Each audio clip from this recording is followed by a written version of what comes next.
Hello friends, welcome back to my YouTube channel. तो friends, कैसे हैं आप सब? मैं आपका भाई, आपका दोस्त सुमित राठौर फिर से पेश हूँ आपके साथ एक नई वीडियो के साथ। तो फ्रेंड्स, आज की इस वीडियो में आपके लिए मैं विश्व भूगोल लेकर आया हूँ, जो कि भौतिकी भूगोल से संबंधित है। तो फ्रेंड्स, इस भौतिक भूगोल के जरिए आप सभी को यूपीएससी एग्ज़ाम के जरिए पूछे गए प्रश्नों की संबंधित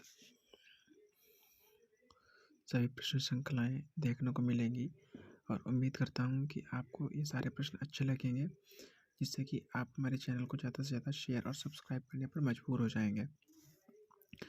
तो फ्रेंड्स, अगर आपने अभी तक मेरे चैनल को लाइक एंड सब्सक्राइब नहीं किया है तो फ्रेंड्स प्लीज़ इसको लाइक और सब्सक्राइब ज़रूर कर लीजिए और प्लीज़ अपने दोस्तों को शेयर करना ना भूलिएगा, ताकि ज़्यादा से ज़्यादा लोग इन वीडियोज़ का लाभ उठा सकें। तो फ्रेंड्स, चलिए हम आज के सेशन स्टार्ट करते हैं। सबसे पहले आइए जानते हैं कि इसका परिचय क्या है।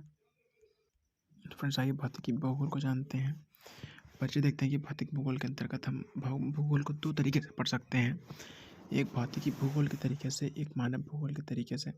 तो भौतिक भूगोल के अंतर्गत हम निम्नलिखित खंडों का अध्ययन करना होता है। नंबर 1, अंतरिक्ष विज्ञान, जिसके अंतर्गत हम ब्रह्मांड का अध्ययन करते हैं। नंबर 2, भू आकृति विज्ञान, जिसके अंतर्गत हम महाद्वीपीय पर्वत, महाद्वीपीय पठार, मैदान और महासागर। समुद्र विज्ञान। नंबर 4, जलवायु विज्ञान। नंबर 5, जैव भूगोल के अंतर्गत, इसके अंतर्गत मृदा और बायोम का अध्ययन करते हैं। फिर नंबर 2 पर आते हैं, जिसे मानव भूगोल के अंतर्गत हमें भूगोल के निम्नलिखित खंडों का अध्ययन करना होता है।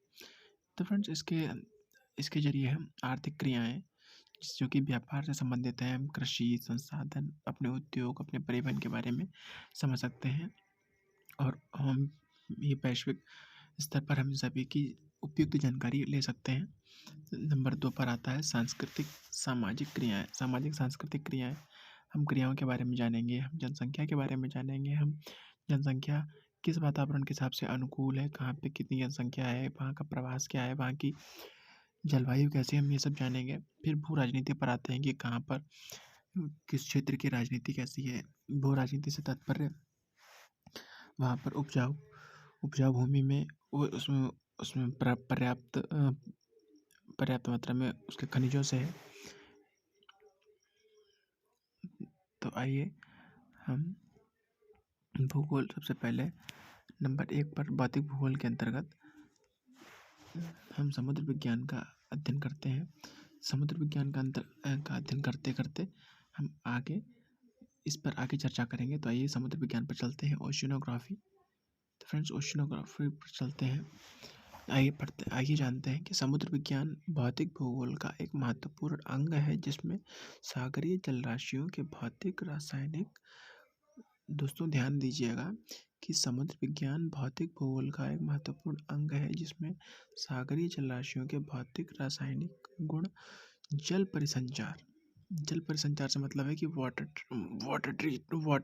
ट्रीटीज यानी जल विवाद होते हैं, जल परिसंचार, व्यापार के मार्ग, जैव पारिस्थितिकी यानी विभिन्न प्रकार की जैव पारिस्थितिकी कैसी, वातावरण कैसा है, एवं संसाधनों आदि का अध्ययन किया जाता है। तो फ्रेंड, ये सब किसके अंतर्गत किया जाता है? ये सभी समुद्र विज्ञान या ओशिनोग्राफी के अंतर्गत किया जाता है। समुद्र विज्ञान में निम्नलिखित 3 का मुख्य रूप से अध्ययन किया जाता है। हम आइए जानते हैं कि वो 3 महत्वपूर्ण घटक कौन कौन से हैं। वो तीनों महत्वपूर्ण घटक हैं हमारा महासागर, सागर और झीलें। तो आइए सागर को जानते हैं कि पृथ्वी की सतह पर व्याप्त वह जलराशियाँ जो महाद्वीपों से घिरी होती हैं।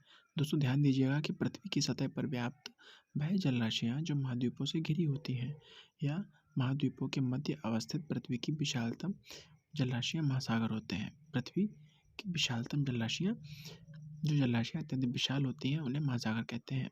तो पृथ्वी की गोद में कुछ 5 महासागर हैं, समाये हुए हैं। तो आइए उन सागरों को जानते हैं। ये सागर है, नंबर 1 प्रशांत महासागर, जिसे हम पैसिफिक ओशन के नाम से भी जानते हैं। नंबर 2 अटलांटिक महासागर। नंबर 3 हिंद महासागर। नंबर 4 दक्षिण महासागर और नंबर 5 आर्कटिक महासागर। तो फ्रेंड्स ये सारे 5 महासागर हैं जो पूरे ब्रह्मांड में ये सबसे पूरी दुनिया में या पूरी यूँ कहें कि पूरी पृथ्वी पर ये 5 महासागर ही हैं। इसके अलावा छोटी-छोटी नदियाँ, सागर और भी हैं। तो आइए हम जानते हैं कि सागर क्या होता है।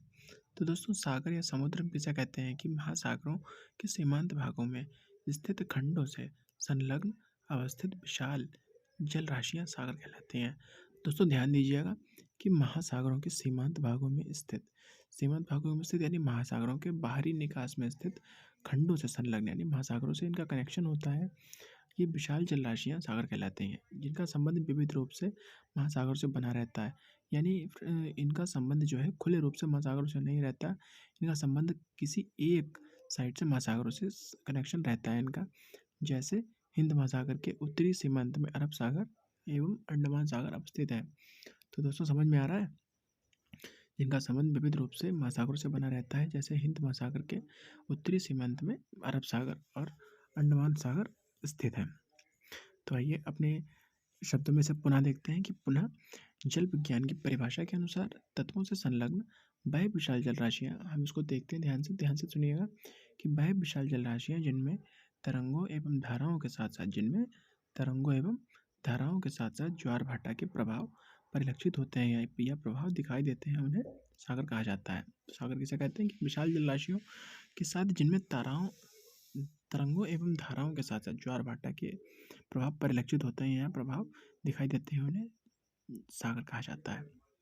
इसके विपरीत कोई जल राशि चारों ओर से स्थल खंडों से घिरी हो एवं उसका संपर्क महासागर से नहीं हो तो उसे झील कहा जाता है। यानी चारों ओर से कोई भी जल राशि अगर बिल्कुल पानी का जो भी जहाँ पर पानी भरा हुआ है और वो चारों ओर से पानी से भरा चारों ओर स्थल खंडों से भरा हुआ है तो उसका संपर्क महासागर से नहीं है तो उसे झील कहा जाता है। हम उदाहरण के लिए यूपी में स्थित नैनीताल झील का उदाहरण ले सकते हैं जो कि बहुत ही अच्छा उदाहरण है। इसके अलावा अन्य कई उदाहरण आपको देखने को मिलेंगे, जैसे कि आपका कैस्पियन सागर है जिसका कनेक्शन सागर से है बट वह एक झील है। मृत सागर में नमक की मात्रा इतनी है कि वो मृत सागर, इसलिए उसको मृत सागर के नाम से जानते हैं। नंबर 3 काला सागर आदि। तो फ्रेंड्स ये वर्ल्ड ग्लोब है, आप इसको देख सकते हैं, समझ सकते हैं। तो आइए जानते हैं खाड़ी क्या होती है। खाड़ी को हम बे कह सकते हैं, गल्फ कह सकते हैं या बाइट कह सकते हैं। यानी आइए देखते हैं कि स्थलीय तटों से संलग्न वह सागरीय जल राशियाँ जो तीनों ओर से स्थल खंडों से घिरी होती हैं।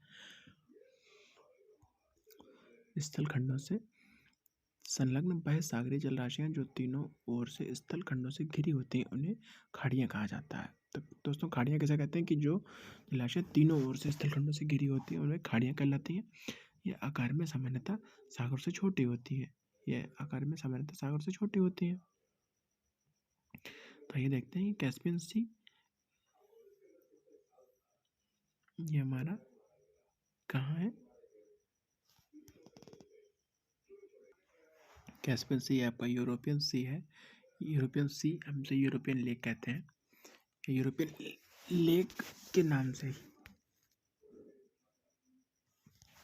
ही यूरोपियन लेक के नाम से ये है।